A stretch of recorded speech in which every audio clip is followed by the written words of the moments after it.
con la aparición, con la modificación y la maduración de una función concreta. Por ejemplo, la neuromuscular.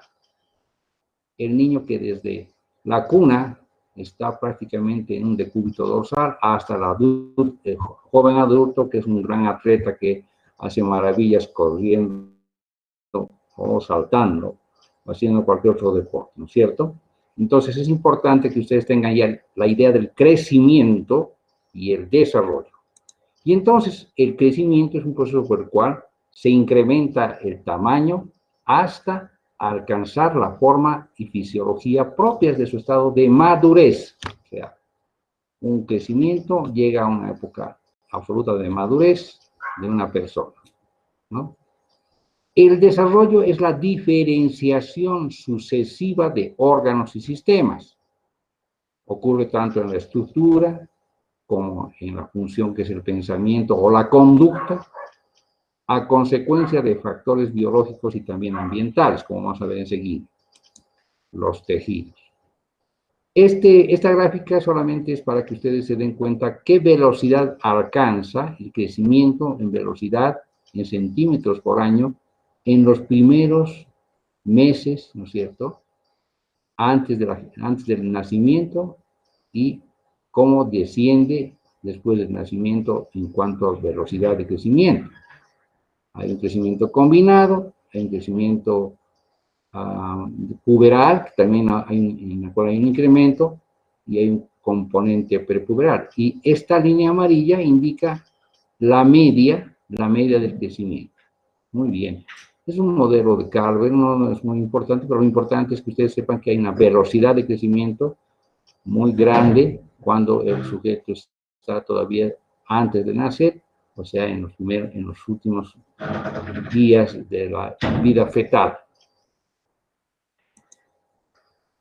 Entonces, abarcamos una vida fetal, intrauterina y una vida extrauterina, o que tiene varias fases. Primeramente, la fase embrionaria, o sea, la intrauterina, la fase embrionaria,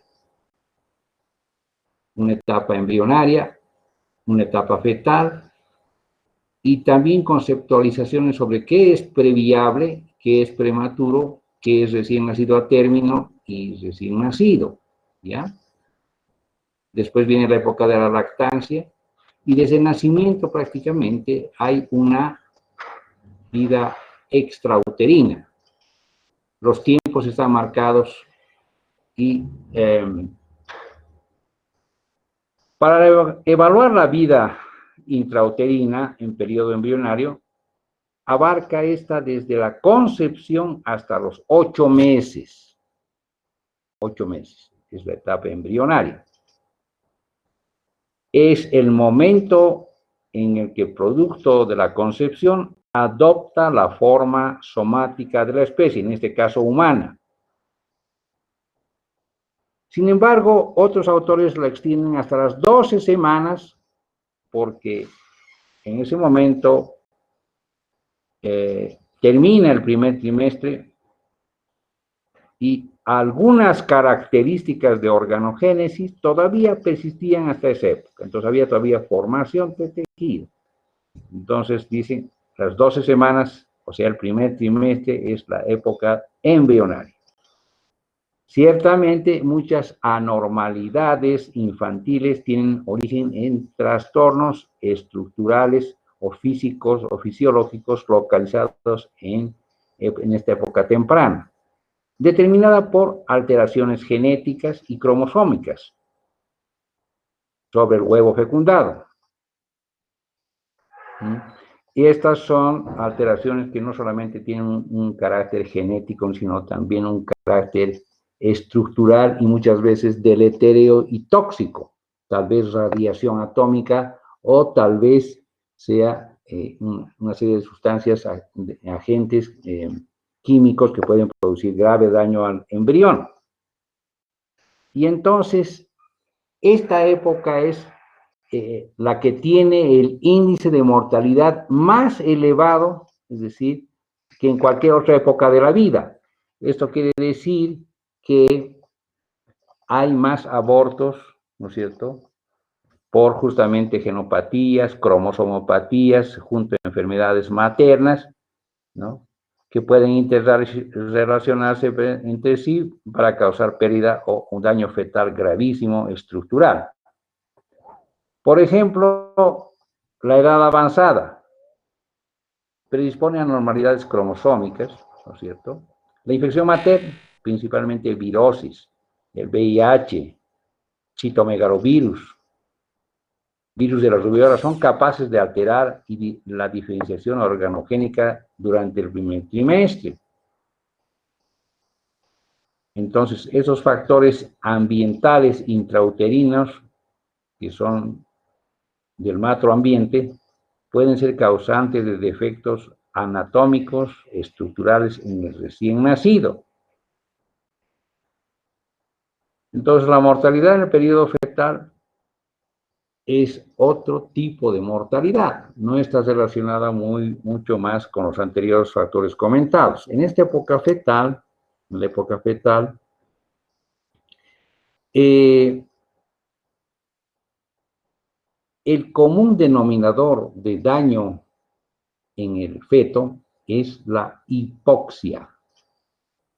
Es la disminución de la cantidad de oxígeno hacia el producto, sea en forma crónica o en forma aguda. ¿Ya? Entonces, la oxigenación fetal con sus alteraciones es la causa principal de pérdida del producto en la época fetal. O sea, el feto se muere, es decir, esto se llama el óbito fetal. Hay un feto que se ovita por una serie de enfermedades, desde la diabetes materna, la hipertensión, la cardiopatía, enfermedades infecciosas intercurrentes sobre el producto. Entonces son alteraciones que corresponden siempre a factores deleterios, desde las infecciones, traumatismo, por ejemplo, agentes químicos, alteraciones nutricionales de la madre, que pueden ocasionar desde óbitos hasta la desnutrición intrauterina o el retardo del crecimiento intrauterino. La desnutrición materna puede también estar claramente relacionada con la estructura tanto, digamos, muscular como ósea que adopta el producto. Bueno, entonces estos son los efectos patológicos de la vida intrauterina.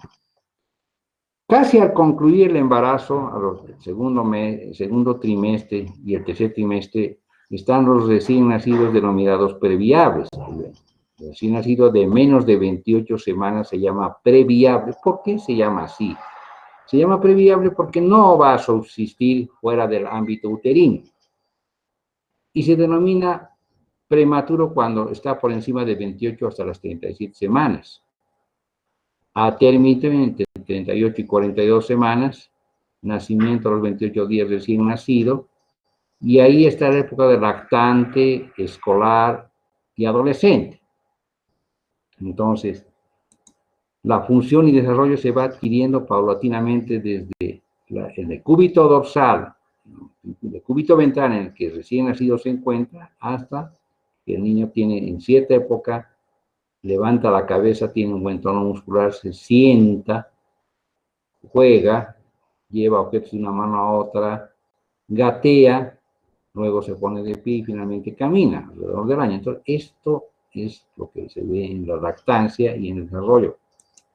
Entonces, no olvidarse que hay una época prenatal de gestación y nacimiento, hay una época de recién nacido de 0 a 28 días, hay una de lactante de 4 semanas a 1 año, y después está la época escolar, vamos a ver todavía la época de lactante, vamos a ver la época de preescolar, escolar y lactante menor, y el adolescente. Entonces, estas épocas están, como ustedes se han dado cuenta ya, ordenadas en una cronología que se ha ido formando a través del tiempo, la experiencia de muchos autores, para poder dar estas etapas etarias.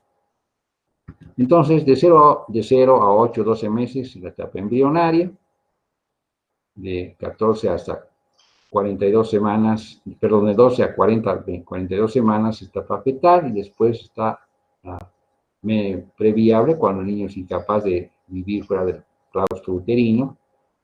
Cuando es prematuro, de 28 a 37 semanas, se ha llamado también pretérmino, a término, 38 a 42 semanas. El nacimiento a los 28 días se dice neonato, se llama el primer mes de vida exuterina, la época de la época neonatal, y es el estudio, ¿no es cierto?, de lo que se llama neonatología, parte de la medicina pediátrica es la neonatología, pero una parte más amplia es la perinatología, que abarca desde la semana 20 hasta el día 28, asumiendo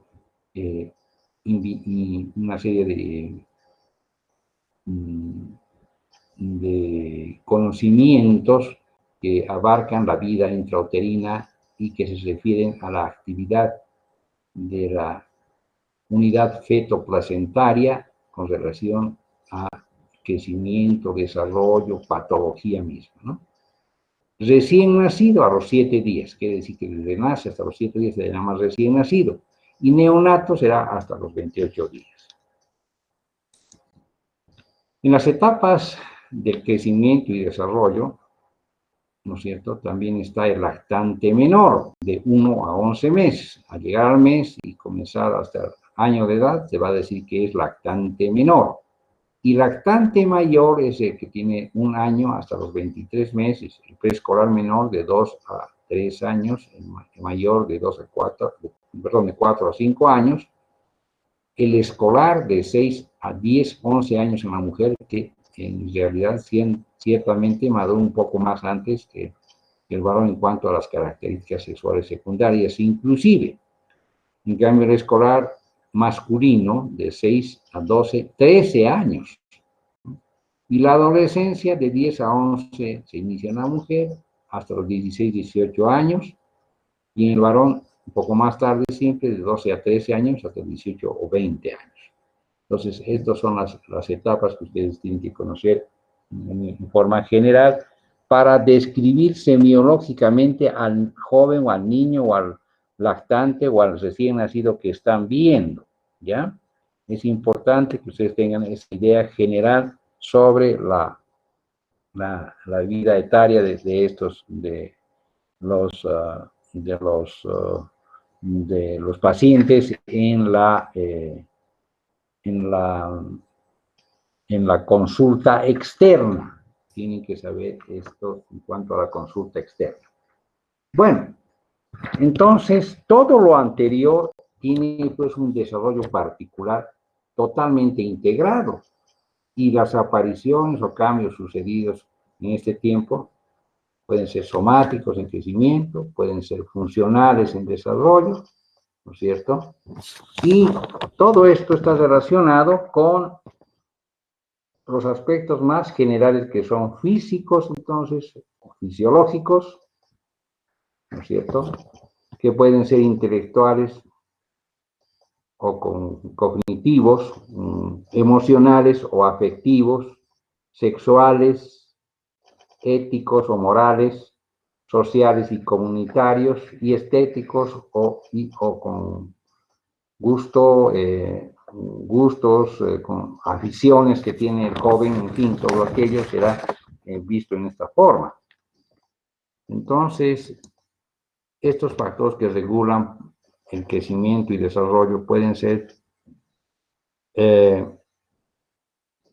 factores nutricionales, socioeconómicos, emocionales, genéticos, neuroendocrinos, hereditarios, estéticos y familiares. Es importante que ustedes tengan siempre una idea integral, global del paciente que están viendo.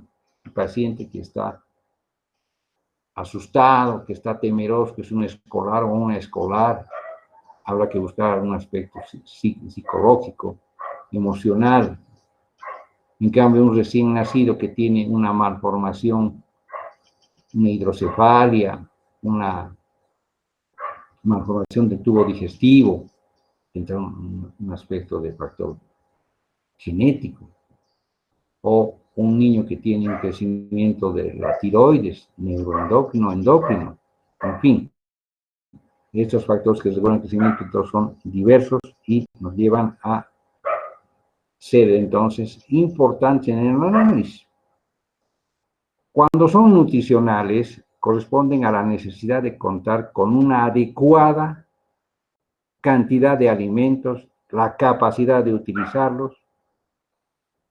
Y aquí está la desnutrición que aqueja a los países en desarrollo. Eso significa grandes regiones geográficas del mundo, ¿no es cierto? El área del Caribe, Latinoamérica, el África, principalmente el África del Norte, el África del Este. Y la desnutrición es la causa principal del retraso de crecimiento en estos países. Socioeconómicos. Es un hecho conocido que los niños de familias pobres crecen menos que aquellos de familias que tienen mejor estado económico. Lógicamente, el fenómeno es multicausal, tiene implicancias definitivas en el crecimiento y desarrollo, pero incluye a los recién nacidos en las regiones pobres y su crecimiento.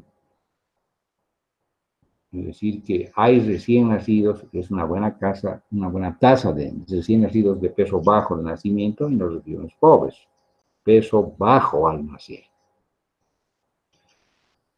Emocionalmente, los factores de emoción, su relación con la importancia de proporcionar al niño un ambiente psicoafectivo adecuado desde su nacimiento, tiene que ser también parte de la educación médica que nosotros desempeñamos.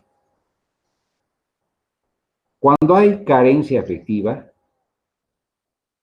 puede detenerse el crecimiento, puede haber causas de detención de crecimiento.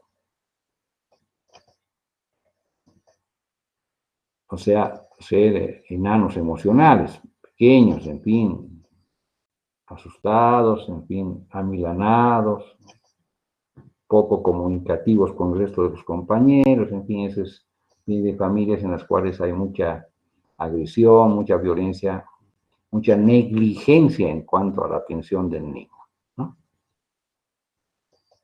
Genéticos, que ejercen la acción en forma permanente durante el crecimiento, permiten diferenciación entre ambos sexos, y aún en individuos del mismo sexo dan las características de maduración, en algunos excelentes, en otros poco desarrolladas, en fin. En algunas ocasiones son responsables de enfermedades cuando hay, por ejemplo, aberraciones cromosómicas. Los factores neuroendocrinos. El funcionamiento normal del organismo depende de la actividad hormonal y que tiene un efecto modulador sobre funciones preexistentes. Cuando hay un estado de desequilibrio en la regulación neuroendocrina, puede manifestarse a través de una aceleración o retardo del proceso de crecimiento y desarrollo. Y entonces todas las hormonas y factores que regulan el crecimiento ejercen su acción a través de mecanismos específicos y a edades determinadas de la vida, tanto en la etapa de crecimiento prenatal como en la postnatal. Ejemplo, hiperplasia suprarrenal congénita hace que la paciente presente características sexuales secundarias muy temprano, a los 6, 7 años, pese a crecer el vello pubiano, puede tener manifestaciones de crecimiento de las mamas, en fin, trastornos que están relacionados con una falla a nivel suprarrenal, ¿no? Entonces, esas son enfermedades que tienen ese origen neuroendocrino. Entonces, es importante que ustedes tengan las ideas sobre estos factores que se interactúan en el crecimiento. Los hereditarios y familiares, enfermedades diversas, grupos de familias que tienen enfermedades neoplásicas, por ejemplo,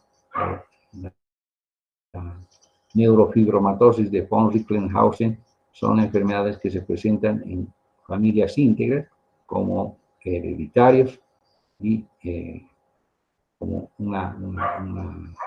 un rasgo familiar, ¿no es cierto? Bueno, estos son los factores entonces que tienen el crecimiento y desarrollo, pero que se interactúan entre sí, actúan bastante en forma bastante entrelazada, ¿no? Estos, como medio socioeconómico, maduración del control neuroendocrino, necesidades psicológicas, dan el potencial de crecimiento orgánico, ¿no?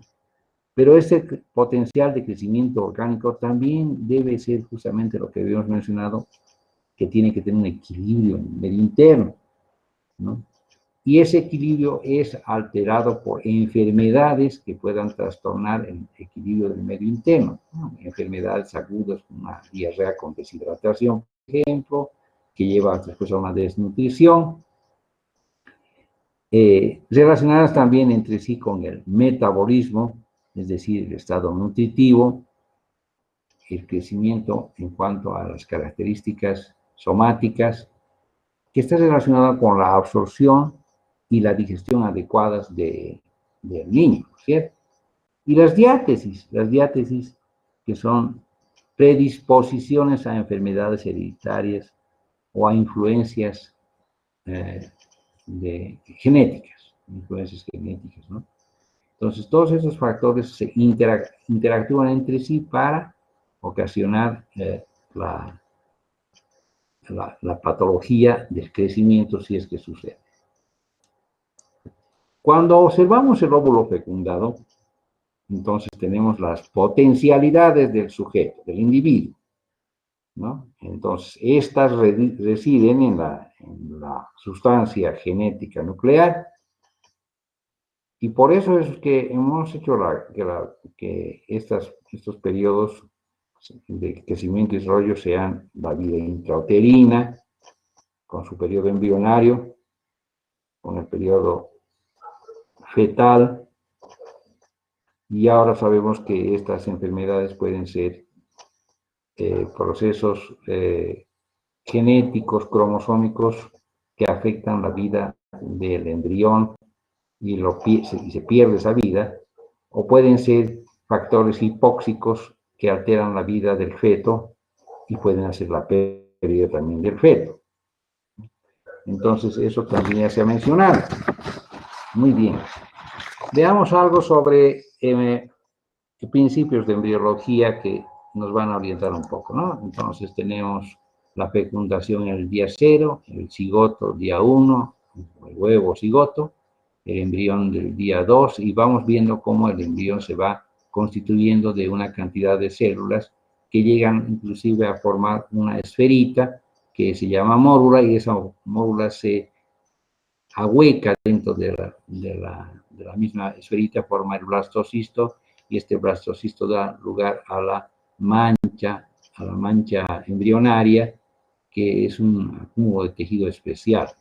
En ese viaje desde la fecundación hasta la época del blastocisto, será la implantación el día 6 o 7 en la pared intrauterina. Ha hecho el viaje, ¿no es cierto?, desde la fecundación por la trompa de falopio, y la implantación se presenta al sexto, séptimo día, y ya el embrión está como una mancha embrionaria.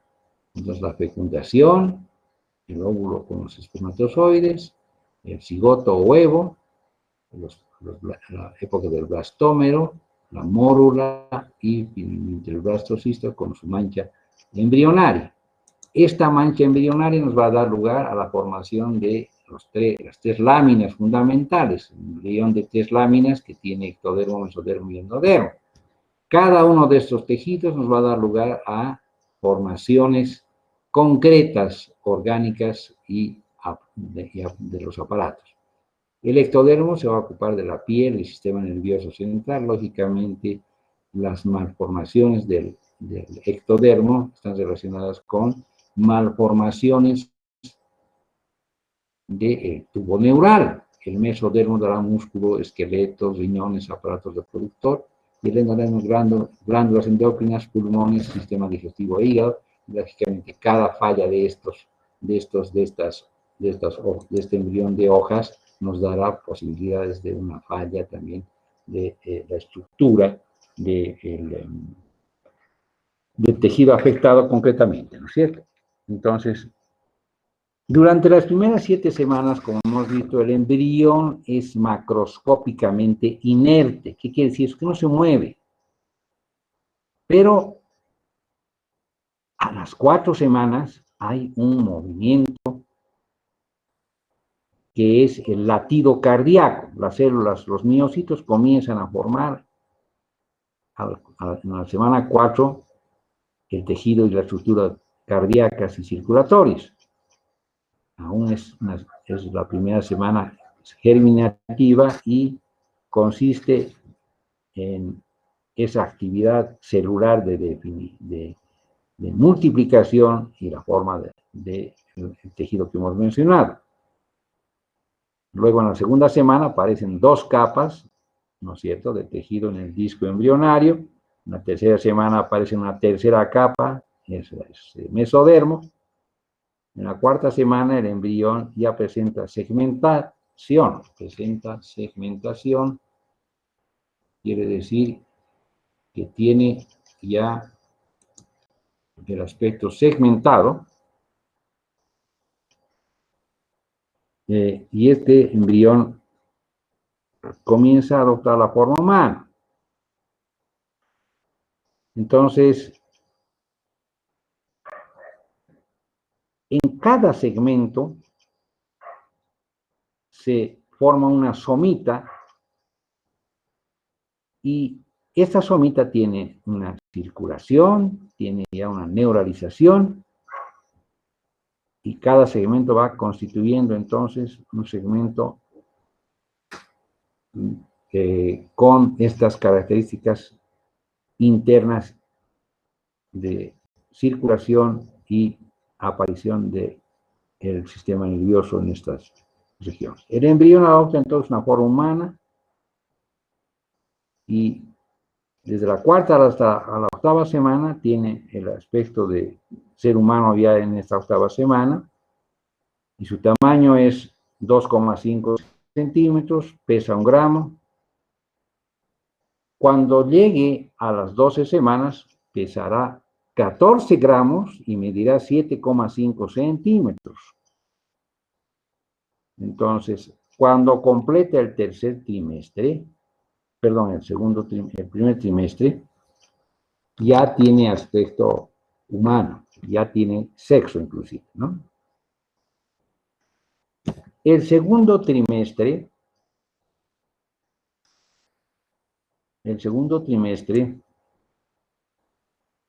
termina alrededor de la semana 28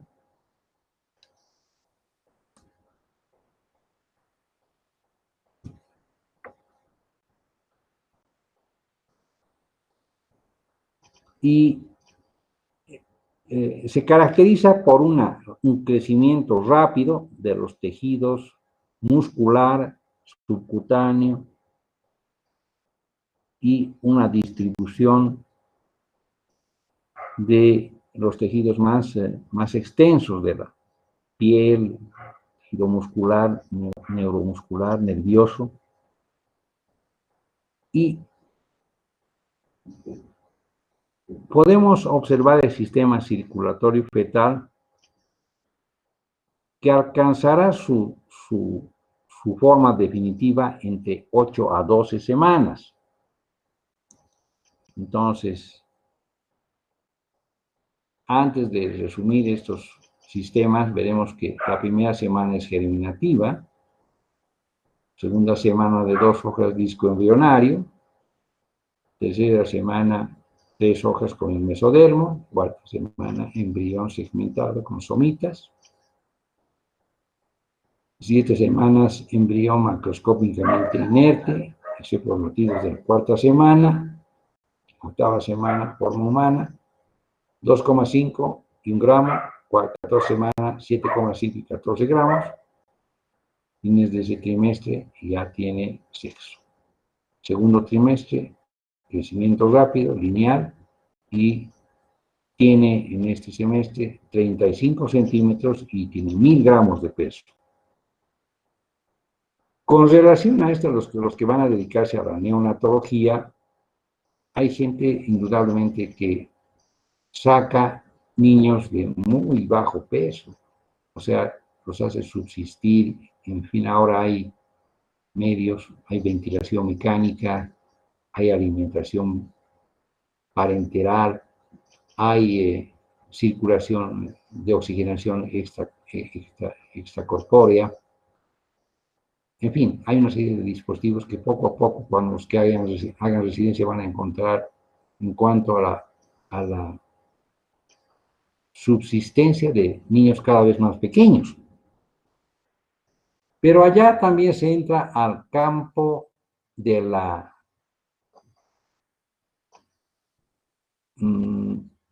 praxis médica, donde indudablemente a medida que vas bajando el peso del niño que reanimas y que luego lo atiendes y dejas que crezca, y no dejas, sino que te esfuerzas porque subsista y sobreviva, pues ese niño puede costar mucho dinero a la familia y en consecuencia al estado donde este niño ha nacido, este país, ¿no? Hace 10 años se hablaba de $500,000, $600,000, en fin, ¿no es cierto? Entonces ahí te viene el concepto de la ética médica. ¿Hasta cuánto puedes bajar a sacar adelante a un niño? ¿Por qué? Porque el desarrollo que tú vas a efectuar fuera de la cavidad intrauterina por mucho tiempo no se compara a la unidad fetoplacentaria expresada por la naturaleza. O sea, los cambios metabólicos, los cambios respiratorios, circulatorios, todos estos que se están constituyendo en el embrión y en el feto, apenas se puede remediar con la ciencia actual. Entonces, cuando el niño nace y muy extremadamente prematuro, pues intenta sacarlos, pero muchas veces la ética te va a decir no, no saque a este niño adelante solamente con oxígeno, va a necesitar muchas cosas que usted no le va a poder brindar ni la ciencia ni nadie, excepto la placenta y el útero de su madre. Y eso entonces te hace pensar en el aspecto ético. Y cuando el niño es muy pequeño y hay gente que mira respirar, y dice, no, pero lo atenderemos, en fin. Pero si es que el niño sale adelante después de todo esto, va a quedar con una serie de secuelas gravísimas, porque la naturaleza misma de las condiciones de crecimiento y desarrollo no puede ser completada con todas las necesidades de este crecimiento y desarrollo. Entonces hay que tener también de eso. Hay gente que muy ufanamente dice, ¿de cuánto ha sacado niños? Yo he sacado 600 gramos y bueno, está bien, pero ¿cuánto ha costado después? Desarrollo psicomotor, ¿cómo ha sido? Desarrollo físico, ¿cómo ha sido? ¿Qué enfermedades ha tenido que pasar este niño para crecer? De repente no ha crecido bien, ha quedado ciego, ha quedado con retardo mental, convulsivo, amaurótico, en fin, todos estos problemas que deberían valorarse cuando uno pretende hacer una serie de asistencias en niños sumamente pequeños, ¿cierto? Entonces, de ahí nace esta idea. Entonces, el chico que tiene el crecimiento normal llegará a las 38 a 42 semanas, el aumento del crecimiento y desarrollo en funciones y masa hasta el nacimiento. Peso 2.500 a 3.500, como dicen en el hospital, y donde nosotros hemos estudiado dice 2.700 a 3.600. Peso de nacimiento a término. Bueno, eso es la idea del crecimiento en el contexto general. ¿Qué dice entonces el desarrollo del aparato circulatorio? Dice que alcanza su forma definitiva entre los 8 a 12 meses, perdón, 8 a 12 semanas, y la sangre oxigenada retorna al feto desde la placenta a través de la vena umbilical y el conducto de Arancio, que comunica con la vena cava inferior, llegando a la aurícula derecha. Lo vemos aquí, lo vemos en esta. Entonces, la circulación tiene el conducto de Arancio.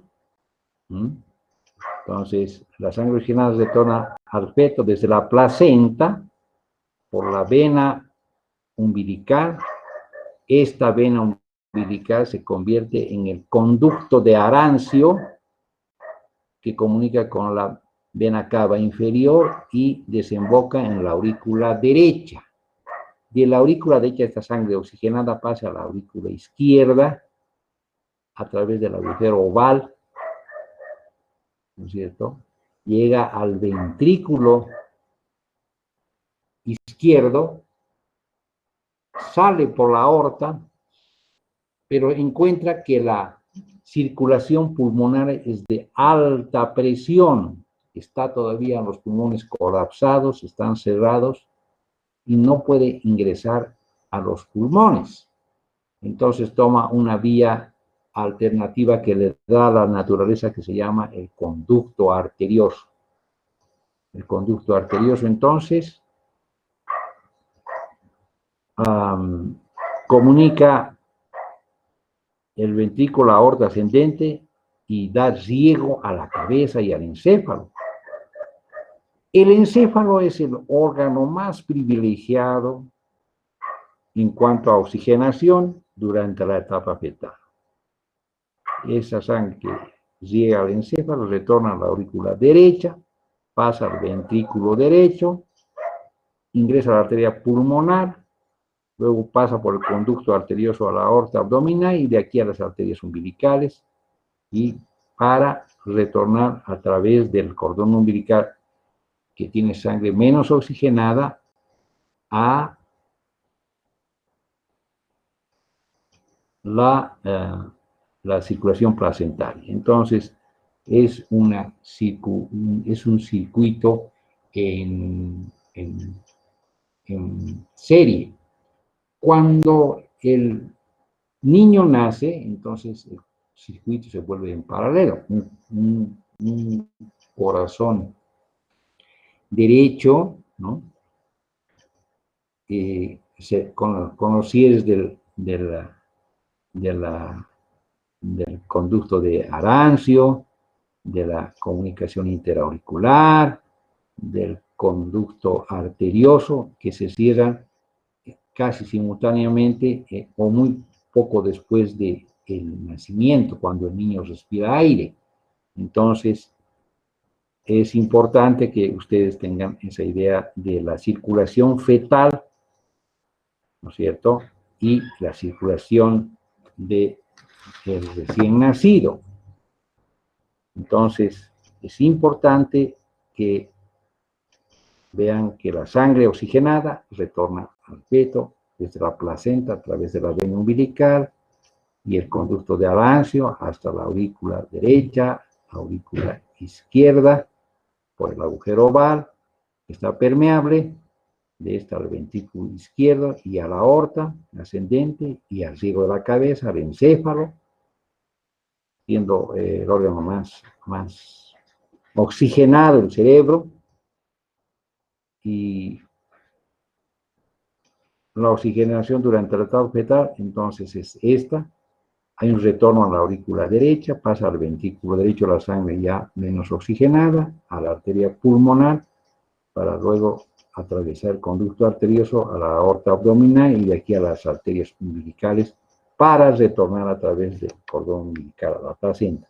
¿Qué quiere decir esto? Que el oxígeno es mayor en la vena umbilical que en las arterias umbilicales, que es un fenómeno contrario a lo que siempre pasa. Las arterias siempre tienen más oxígeno, las venas tienen menos oxígeno, pero en este caso es al revés, ¿ya?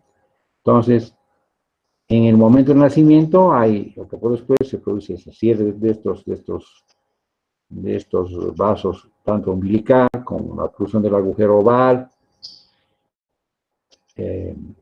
porque en el caso del agujero oval, o sea, el agujero de Botard también se llama, en biología, esta oclusión se produce porque a los pocos minutos de nacimiento, la presión sanguínea se eleva en las cavidades izquierdas después de la aereación pulmonar y el cierre del conducto arterioso se produce en los 2 o 3 días iniciales. También se debe a una alta saturación de oxígeno en la sangre arterial. Este conducto se va constriñendo y se cierra con una alta saturación de oxígeno en la sangre arterial.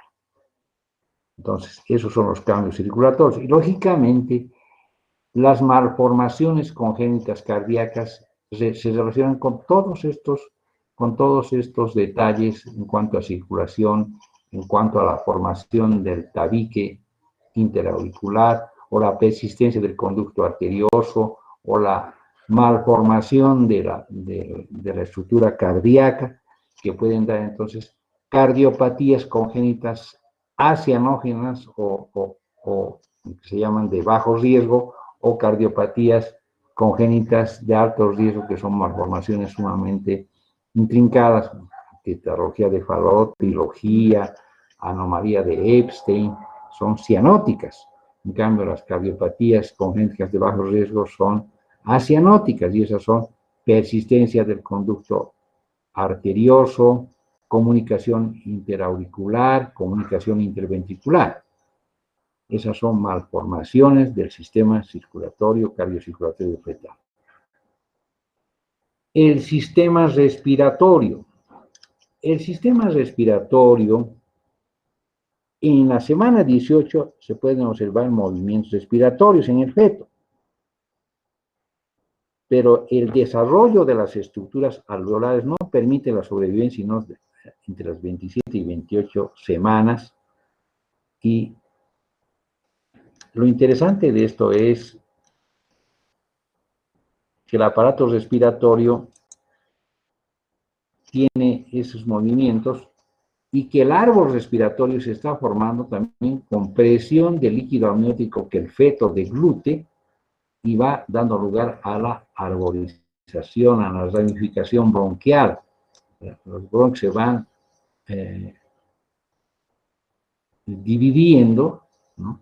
Estas yemas bronquiales forman mesénquima y luego se van dividiendo, y el feto tiene movimientos de respiración antes de nacer, pero esto está relacionado más que todo con las etapas del desarrollo pulmonar.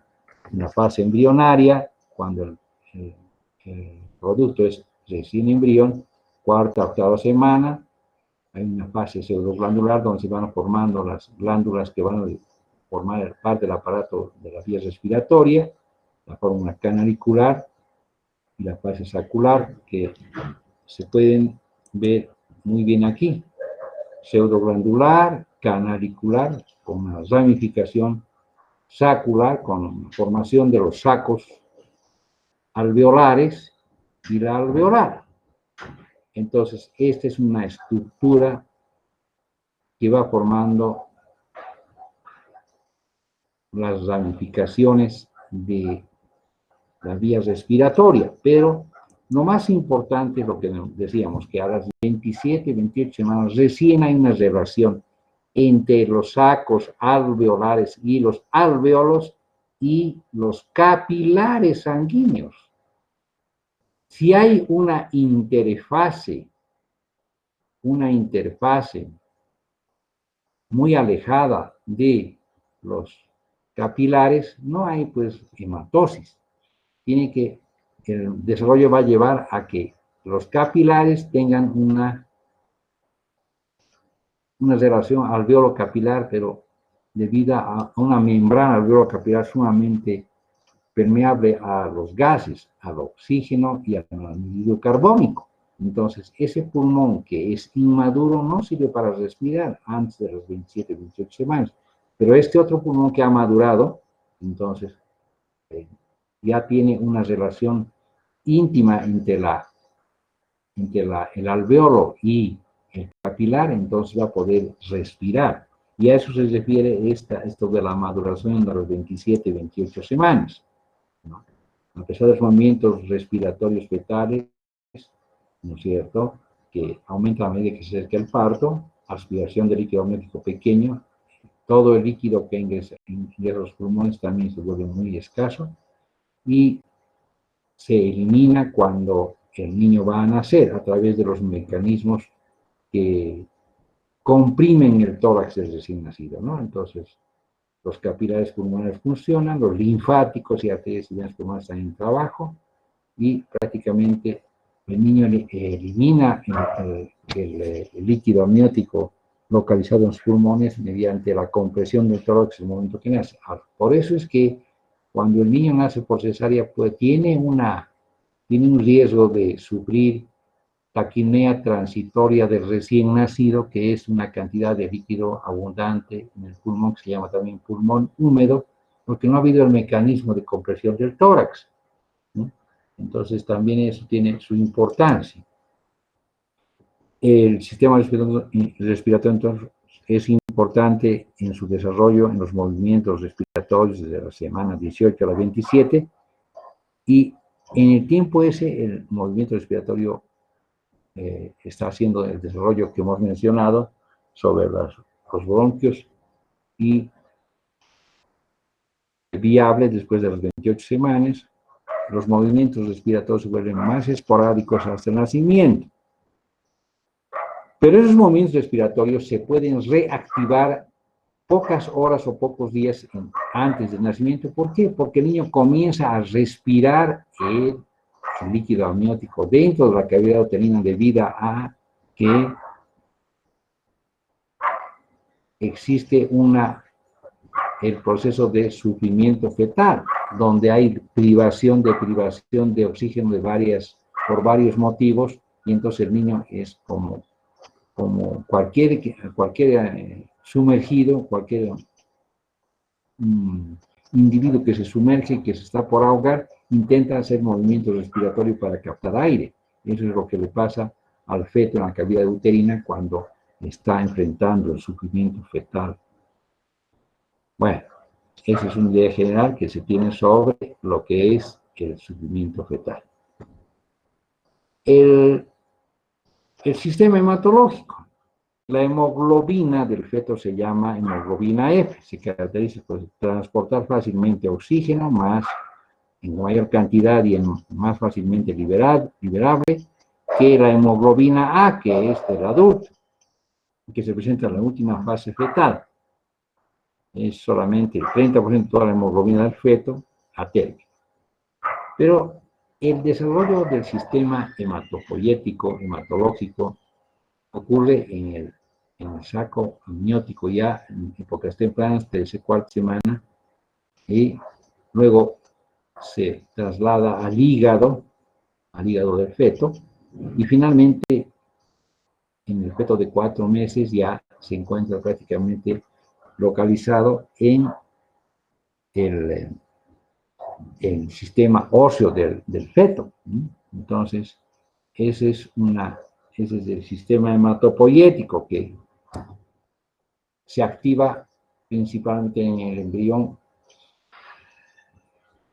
en el saco amniótico, y luego va desarrollándose en el hígado, en los huesos, y es donde lo encontramos cuando el niño es ya un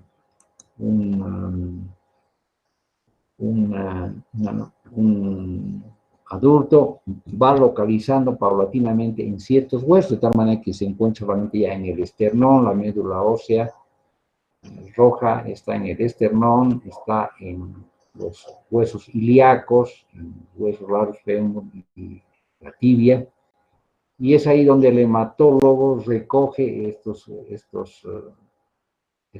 aspirados de médula ósea para poder hacer estudios cuando hay enfermedades hemáticas, ¿no es cierto? Entonces,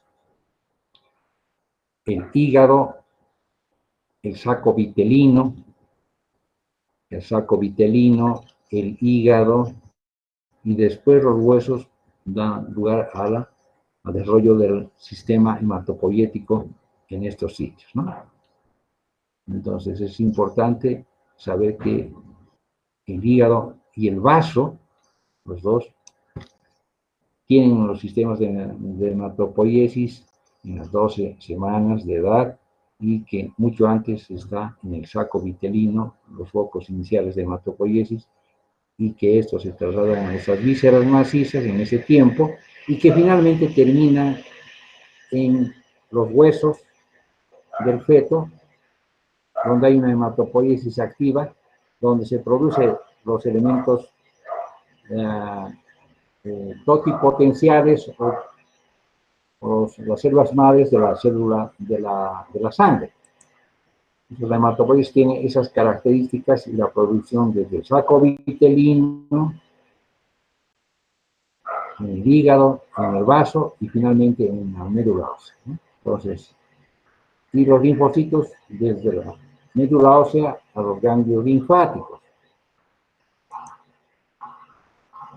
El sistema digestivo, también formado por el endodermo, desde la 4ª semana tiene dos extremos, un intestino anterior, cefálico, uno posterior caudal, entre ambos está el fondo de saco vitelino, que es este, fondo de saco vitelino entre el anterior y el posterior, y las características que va adoptando a través del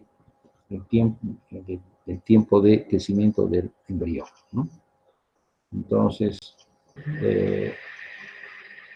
el sistema gastrointestinal, los movimientos de eglusión, por ejemplo, se presentan ya desde la semana 14 de la gestación, casi desde la semana 17, puede proyectar el labio superior, en la semana 27-28 puede efectuar movimientos de succión en el feto.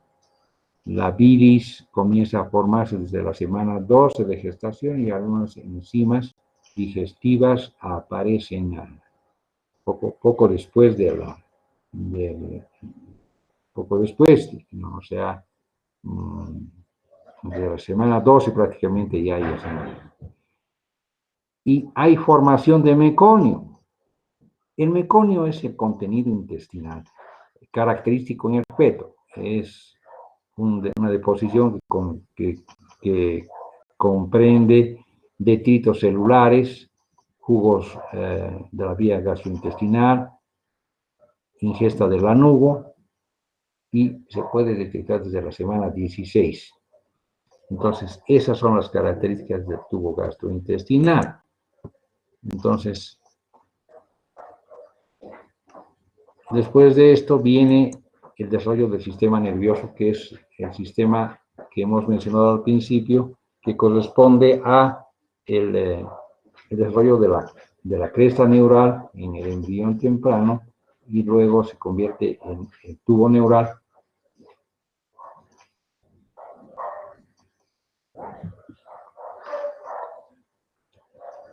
En el feto, la actividad neurológica se manifiesta inicialmente alrededor de la semana 8ª. Se ve respuesta muscular local, aislada, consecutiva estimulación. En la semana 9ª se aprecia la flexión contralateral, luego flexión ipsilateral del mismo lado, también hace movimientos contrarios como de natación, son movimientos espontáneos en el feto de las 9 semanas. Hay flexión entre la semana 13 y 14 de los miembros, movimientos de flexión ondulantes por estimulación, y la madre percibe estos movimientos en la etapa de la semana 17. El reflejo de tensión es evidente entre las 17 y 18 semanas. y hasta las 27 semanas ya están bien desarrollados en movimiento. La respiración podría iniciarse en el feto expulsado a la semana 18. A la semana 22, ese intento de respiración va acompañado de una fonación muy leve, más que todo un quejido, muy débil. En la semana 25 a la 26 aparece el reflejo de Moore. Después de este tiempo, existe una disminución de la actividad del feto que aparece relativamente quieto hasta el nacimiento. Niveles de actividad fetal, entonces, son una clara respuesta a emociones maternas, que parece estar relacionada con la transferencia placentaria de adrenalina. Cuando la madre pues, se pone emotiva, o llora, o tiene alguna dificultad, entonces el feto también se mueve más y parece que está siendo estimulado por la adrenalina que se transfiere por la placenta de la madre al feto. El sistema nervioso central, también a partir del ectodermo, con sus células características, neuronas, las neurogliales, y la estructuración anatómica que ustedes conocen, con la formación del encéfalo, la médula, los nervios, en fin, los nervios y las características del cerebro, ¿no es cierto?, de los hemisferios cerebrales, con todos los procedimientos conocidos, y su desarrollo embrionario. Y las respuestas que hemos mencionado, neuromusculares. Ahora, finalmente, veamos algo sobre placenta. La placenta es la principal vía de intercambio para todos aquellos aspectos de interacción que no son de categoría sensorial. Es más bien una función más importante la de proporcionar un medio de intercambio de gas, gaseoso, anhídrido carbónico, oxígeno, entre la madre y el feto. La función placentaria requiere de una adecuada perfusión, de una circulación en ambos lados de la placenta, porque además la placenta no solamente tiene ese intercambio de gas, sino que es un órgano muy complejo que elabora hormonas, enzimas, y estas hormonas y estas enzimas participan en la regulación del embarazo. Además, permite transferencia selectiva de alimentos y metabolitos entre la madre y el feto.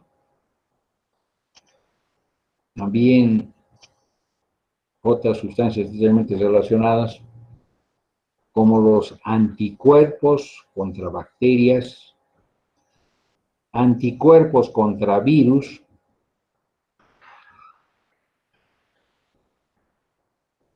y los anticuerpos contra virus son mejor transmitidos más fácilmente. La placenta particularmente activa también la transferencia de todos los electrolitos, principalmente el calcio, el hierro, la globulina, la glucosa. Todas estas atraviesan la barrera placentaria y permiten un metabolismo intermedio adecuado en el feto. Cuando está terminando el embarazo, aumenta la cantidad de calcio, a pesar de que la madre esté desnutrida, captan calcio y lo atraviesan, lo llevan al feto. Lo mismo ocurre con el hierro. Y también son capaces de evitar infecciones que la madre contrae, y prácticamente hay una impermeabilidad a estas enfermedades. Entonces la placenta tiene esas funciones, transfiere oxígeno, CO2, tiene su función secretora, tiene diversas hormonas y la función inmunológica que hemos mencionado. Entonces, no hay que olvidar las funciones de la placenta, que están repetidas aquí en 3 transparencias, y la estructura también. Y entonces, un breve resumen de la patología del periodo embrionario es los factores genéticos, ambientales, la herencia multifactorial que hemos mencionado, factores que son teratogénicos. La patología del periodo embrionario, que da defectos estructurales, funcionales, metabólicos, conductuales, hereditarios. Estos problemas pueden ser estructurales o funcionales, con un origen genético, hereditario, familiar, heredofamiliar, o pueden ser infecciones o otros agentes deleterios como intoxicaciones o agentes físicos como la radiación, las radiaciones, la radioactividad, por ejemplo, ¿no?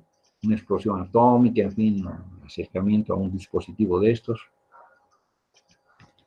O lo que ustedes tienen que saber, cuando la mujer está embarazada y no lo sabe, y ustedes tampoco lo saben, entonces, si tienen que tomar una placa de abdomen, tienen que establecer, o de otra parte, tienen que establecer de que la mujer no esté embarazada. Al menos no en menos de 3 meses, en el periodo de embriogénesis, en el periodo de organogénesis. Entonces es importante que ustedes estén atentos siempre a preguntar si la señora que están viendo está o no embarazada, para evitarle esta radiación al producto. Y en la época fetal hemos dicho que la patología se relaciona con la hipoxia, o sea, la privación de oxígeno al producto, y lógicamente el producto se activa, se mueve, respira, pero además hace una deposición con el contenido meconial. Este contenido se llena prácticamente en la cavidad amniótica y le da un color verde con una sopa de chícharos, de arvejas, y encima ese contenido es aspirado por el feto, y cuando el feto nace con dificultad respiratoria o nace en apnea, cuando la asfixia ha sido muy severa, y entonces hay que reanimarlo con gran dificultad habitualmente, pero ya sabemos además que este feto con ese líquido amniótico verde ha aspirado el líquido amniótico, y este líquido amniótico ha producido una neumonitis química y luego una neumonía infecciosa bacteriana en el pulmón, además del probable daño y sufrimiento por el sufrimiento fetal sobre el cerebro, sobre la parte del sistema nervioso, y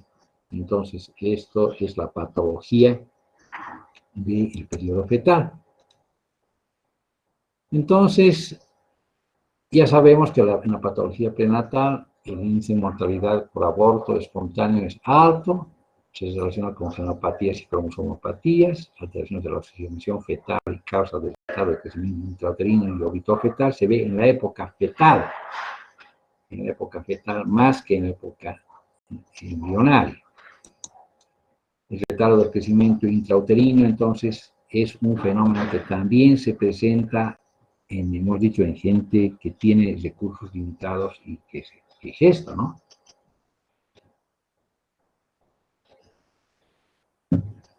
Y este análisis es importante porque el peso de nacimiento menor al que debería tener por edad gestacional se debe a factor preconcepcional y concepcional. Preconcepcionales, Nivel socioeconómico, condiciones familiares de desnutrición materna, condiciones familiares pobreza, marginalización. Desnutrición materna que lleva a gestosis, o sea, toxemia y eclampsia. Peso bajo de nacimiento, y niveles socioeconómicos bajos también, 2 veces más que en grupos normales, o modestamente económicos. Madre soltera, ¿no es cierto? También por educación, falta de educación. Edad materna, menos de 15 años y más de 45 años de edad también esa posibilidad de peso bajo de nacimiento. El tabaquismo, el consumo de alcohol y adicciones también. Antecedentes obstétricos desfavorables en la mujer. Es la revisión de la historia clínica. Abortos previos, parto prematuro con resultado de crecimiento intrauterino anterior, 4 o 5 veces más posibilidades de que tu hijo también nazca en esas condiciones. De los factores concepcionales pasamos a los de los factores preconcepcionales que hemos visto, pasamos a los concepcionales. El intervalo intergenésico muy corto, o sea, tiene un bebé la señora y ya está embarazada a los 2, 3 meses y va a tener rápidamente otro bebé. Tabaquismo, consumo de alcohol, consumo de drogas, embarazo múltiple y las gestosis, infección gestor también son factores concepcionales, hemorragia y anemia crónica también. Entonces, esos son los factores que interactúan para el peso bajo de nacimiento. Y esto nos lleva al sufrimiento fetal agudo y crónico, que están relacionados con los factores anteriores. Y se dice que el sufrimiento fetal agudo se inicia en el trabajo de parto, por la insuficiencia placentaria, su problema respiratorio, aspiración, neumonía, distrés respiratorio grave, encefalopatía hipóxico-isquémica son los datos de este proceso, junto a PCI, o sea, parálisis cerebral infantil, o muerte fetal, o muerte neonatal, y en el caso de que subsista, daños cerebrales profundos. Crónico, que se instala durante el embarazo, hay una insuficiencia placentaria con alteraciones nutricionales del feto, provoca en forma leve o moderada restricción del crecimiento intrauterino, en forma grave cuando la privación nutricional es severa, el feto se ovita. Y el recién nacido. El recién nacido tiene sus características propias que las observamos en la sala de partos, en la sala tocoquirúrgica, y es parte de nuestra educación saber cómo atender a un recién nacido. Entonces, el recién nacido tiene categorías de nacimiento, y esto está relacionado con la edad gestacional que llega a tener y el peso que obtiene. Desde las 37 semanas hasta las 42 semanas se dice que es a término, 38 a 42 semanas, perdón, 38 a 42 semanas, a término adecuado a su edad gestacional. Si nace en esa época pero tiene peso bajo, por debajo de 2,500, dice de término pequeño a su edad gestacional, o si nace en esa misma época pero tiene peso más de, lo que decimos 3,500, es de término grande a su edad gestacional. Entonces, las características externas que observamos en el recién nacido al recibirlo y en las pocas horas nos determinan el diagnóstico de adecuado, grande o pequeño a su edad gestacional, pero también puede ser que nazca pretérmino, antes de las 37 semanas, se llama pretérmino, también puede ser grande, adecuado o pequeño a su edad gestacional. Y posttérmino también tiene las 3 categorías.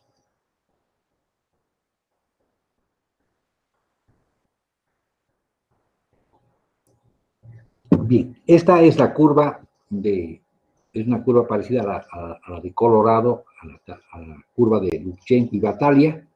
Entonces, hay, como ustedes verán, 9 categorías de recién nacidos. Y las definiciones están actualmente en pretérmino tardío, pretérmino inmaduro, pero es preferible que utilicen la evaluación de Batalha y Lubchenco, que dice a término, pretérmino y postérmino. Tenemos también definiciones de pretérmino, a término, postérmino. Estas sí tienen que memorizar y recordar la edad de gestación y las características generales de un recién nacido a término, de 2,500 a 3,500, talla 50 centímetros más o menos 2, cefálico 35. El perímetro cefálico se obtiene de la talla del paciente dividida entre 2 y se aumenta a 10. Aquí en este caso, por ejemplo, es 50, entre 2 es 25, más 10 son 35, que debe tener la cabeza más o menos circular de un chico de ese tamaño. Perímetro torácico, perímetro abdominal, frecuencia cardíaca, frecuencia respiratoria, como verán son frecuencias altas, que no son iguales a las del adulto que ustedes están acostumbrados a ver. El aspecto general, piel rosada húmeda, acrocianosis, cabeza relativamente grande, tronco cilindroideo, posición y movilidad regida por el llanto, movimientos no deliberados. En la fisiología, lo principal es que el niño necesita iniciar la respiración, movimiento y acción respiratorias. Los ajustes cardiocirculatorios que hemos mencionado, sus necesidades nutricionales deben ser cubiertas a través del reflejo de succión y de ebullición y la aparición del meconio.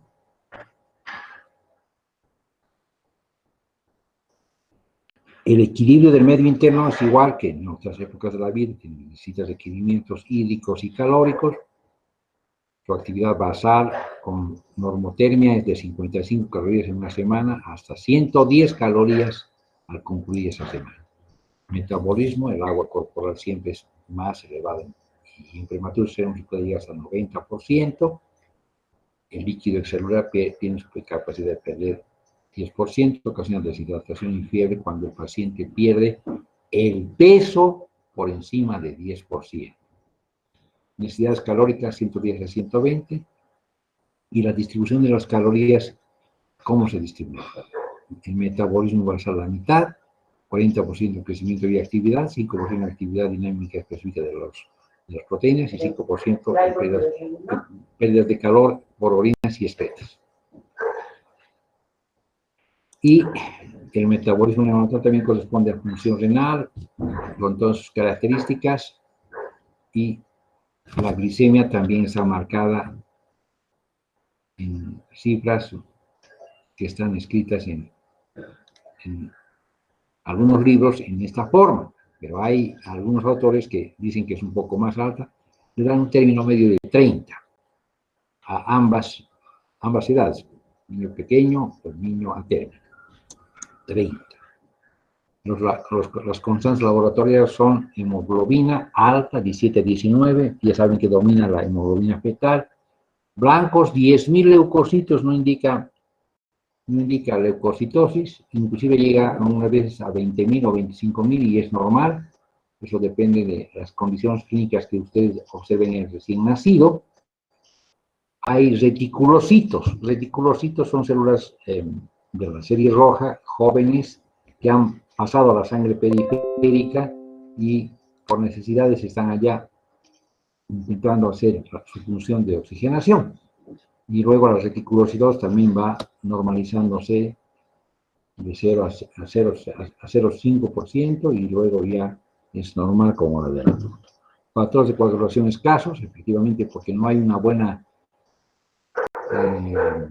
no hay un buen complejo de protrombina debido a una falla de vitamina K que no existe todavía en el intestino, porque en el intestino se elabora la vitamina K a través de la flora intestinal que se va a ir colonizando el intestino en los siguientes días, en siguientes horas y días.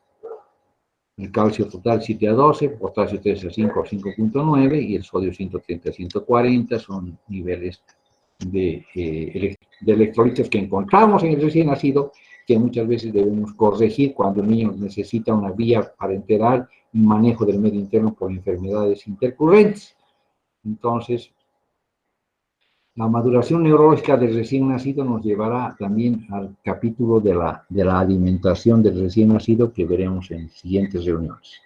Bueno, creo que ahí hemos terminado el día de hoy. Nos vamos a seguir con control de crecimiento en la siguiente reunión, en la siguiente clase, y además vamos a completar las edades escolares, lactantes, preescolares y adolescencia. Muy bien. ¿Alguna pregunta?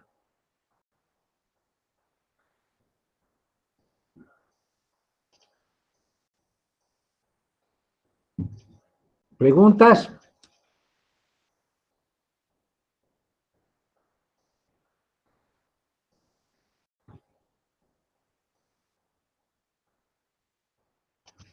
¿Escuchan? Sí, doctor, se le escucha. Buen día. Una Muy pregunta. bien. A ver, pregunta, ¿cómo se llama usted? Noelí. Noelí. Muy bien, Noelí. Siempre me gusta que usted me pregunte, porque siempre pregunta. El resto se queda calladito. Está durmiendo todo el día. Ya, dígame, Noelí. Cuando hay amenaza de parto prematuro y algunos obstetras aconsejan colocar esta inyección de maduración pulmonar, ¿a partir de qué semana o en qué semana realmente es efectiva para que haga el proceso de maduración en los pulmones del feto? Bueno, como te decía, la maduración pulmonar se refiere a que haya una interfase adecuada entre el alveolo y el capilar. Y esa interfaz es una membrana alveolo-capilar muy pequeña, muy discreta, que deja pasar oxígeno y anhídrido carbónico, ¿no es cierto? Si esa interfaz está muy alejada, pues la maduración va a tardar. Pero la gente está utilizando habitualmente desde las 28 semanas maduras al pulmón para evitar la membrana hialina. Pero lo puedes hacer un poco antes, 27, 26 semanas, alguna vez se utiliza con dificultad, pero los corticoides sí producen la maduración, ya es una situación absolutamente conocida, y entonces desde ese tiempo puedes utilizar la maduración. Claro, mucho antes también lo puedes hacer, pero también depende ya te he dicho, de las condiciones éticas en las cuales te desempeñas, ¿no? Claro, uno dice, no, que nazca nomás, lo ayudaremos, pero muchas veces si es excesivamente pequeño el niño, qué sé yo, 400 gramos, una cosa así, y lo vas a sacar adelante, lo único que vas a conseguir es un niño con grave déficit neuromotor, psíquico, en fin, ¿no? Esas cosas. Además que para hacerlo subsistir ese niño vas a tener que utilizar muchos recursos y mucho dinero, y mucha pena y mucha tristeza por parte de su madre, principalmente, ¿no? Claro, Doc. Y es cierto que después de la semana 32 ya no tiene sentido aplicar esa inyección de maduración pulmonar, o Ahora sea, es esos que corticoides. hay protocolos que se manejan después de las 32 semanas, pero habitualmente si nace y lo vigilas con mucho cuidado, hace su Silverman y tiene 32 semanas y tú dices que va a ir adelante porque ya está madurado y le pones oxígeno y lo mantienes con asistencia intensiva neonatal, va a ir adelante, pero si notas, hay gente que todavía utiliza los corticoides un poco más adelante. No es mucho problema ese. El problema es de que el niño no desarrolle distrés respiratorio severo, ¿no? Y además que tú determines que no va a ser membrana hialina, eso lo haces rápidamente en las primeras horas del nacimiento, ¿no? Con la vigilancia del Silverman y también con la vigilancia de radiografía, ¿no? Listo, gracias. Con el mayor gusto. ¿Qué más?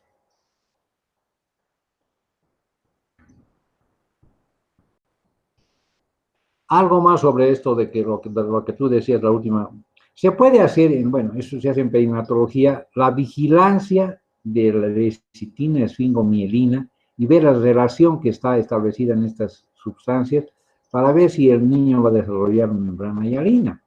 Entonces, eso se hace a través de un control perinatal muy estricto, que creo que aquí hacen en La Paz, uno o dos grupos que trabajan en recién nacidos de muy bajo peso y trabajan con esto de vigilar estas sustancias para ver si va a haber una buena cantidad de sustancias, de las sustancias que controlan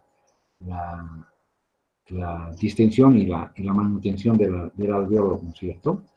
Entonces, si hay membrana Yarine, todo se va a colapsar y entonces el niño va a haber problemas respiratorios y no hay esa posibilidad de que tenga, se la hace antes de dar inclusive corticoides o a la vez cuando lo vas a madurar el producto, ¿no? Si es que se va a salir antes de tiempo o calculas que el embarazo no ha de llegar a término, ¿no? Entonces, en ese caso, decides esto, de hacer cálculos sobre membrana Yarine. Pero esto, ya te digo, es parte de un estudio sobre líquido amniótico, ya es un control perinatal muy estricto sobre ciertos grupos poblacionales que tienen alto riesgo, embarazos de alto riesgo. Bueno, ¿alguien más? Hemos terminado la reunión, nos vemos en la siguiente, el día lunes de la siguiente semana. Vamos a Doctor, hacer perdón, ¿es posible que suba las diapositivas al Classroom, por favor? ¿No han llegado? No, me parece que no, doctor, que no subió las de esta clase. Ah, caramba, ¿y por qué? ¿Me he olvidado o qué ha pasado? Sí, te lo subiré Yo creo. todito, ¿bien? Ya, ahora, ¿cómo te llamas? María Fernanda. María Fernanda, listo, yo las paso ahora mismo, en este momento o más tardecito, ¿ya? Muchas Pero gracias, doctor. si no me llamas, me dicen, si no pasara en la tarde, ya me llamas, me dicen, no ha pasado, ¿ya? Ya, gracias, doctor. Listo, María Fernanda, que les vaya bien, buena suerte, hasta luego. Hasta luego. Hasta luego, doctor. Chao, chao, Gracias. pórtese bien, no se enfermen. Hasta luego, doctor. Muchas gracias. Cuídese, nos vemos pronto, Hasta luego, doctor. Muchas gracias. que le vaya bien.